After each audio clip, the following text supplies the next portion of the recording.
ఖరీఫ్ సీజన్లో రైతులు పంట రుణాల కోసం తీవ్ర ఇబ్బందులు పడుతుంటారు. ఇది అదనుగా చేసుకునే కొత్త తెల్లారులు బ్యాంకుల్లో రైతులు తీసుకున్న పంట రుణాన్ని తెల్లారులే కట్టి కొత్త రుణాలను ఇప్పిస్తున్నారని ఆదిలాబాద్ జిల్లా ఎస్పీ అఖిల్ మాత్సన్ తెలిపారు.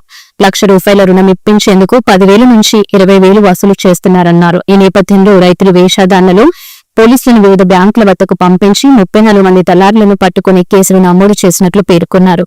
కొమరంభీం జిల్లాలోని వివిధ బ్యాంకు వద్ద నిరుపేద రైతులకు మోసగిస్తున్న దళారులపై చర్యలు తీసుకోవాలని జిల్లా ప్రజలు పోలీసులను కోరుతున్నారు.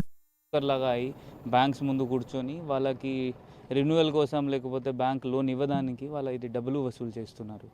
దానికి మనం ఒక స్పెషల్గా ఫస్ట్ ఇన్ఫర్మేషన్ గ్యాదర్ చేసి ఎవరెవరు ఇది చేస్తున్నారో ఎక్కడెక్కడ వాళ్ళ అడ్డా ఉంటుంది అన్ని డీటెయిల్స్ కలెక్ట్ చేసి మన దాదాపు ఆల్మోస్ట్ 20 టీమ్స్ ఏర్పాటు చేసి ప్రతి టీంలో ఒక ఇన్స్పెక్టర్ ఎస్ఐ ఏర్పాటు చేసి వాళ్ళ ఫార్మర్ లాగా డ్రెస్లో ఆ కోవర్ట్ ఆపరేషన్ చేసి వాళ్ళకి రెడ్ హ్యాండెడ్గా పట్టుకున్నాము.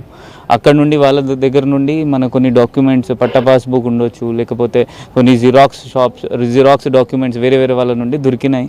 మళ్ళీ వాళ్ళు అడిగితే వాళ్ళు మొత్తం ఎట్లా చేస్తున్నారు ఇది అన్నీ అన్నారు. అది కాకుండా ఎవరెవరు రీసెంట్గా ఎవరెవరికి హెల్ప్ చేశారు అది అన్నారు. వీళ్ళ ఏమో ఏంటి అంటే ఆ బ్యాంక్లో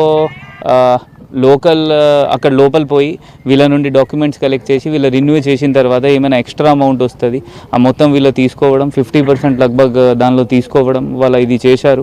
దానిలో ఫార్మర్కి ఏమంత ఎక్కువ బెనిఫిట్ రాదు, బట్ ఫార్మర్కి లాసే అవుతుంది. ఎందుకంటే ఏమైనా కొత్త లోన్ అప్రూవ్ అయింది దానిలో ఆల్మోస్ట్ 10 to 15% వీళ్ళు తీసుకుంటున్నారు.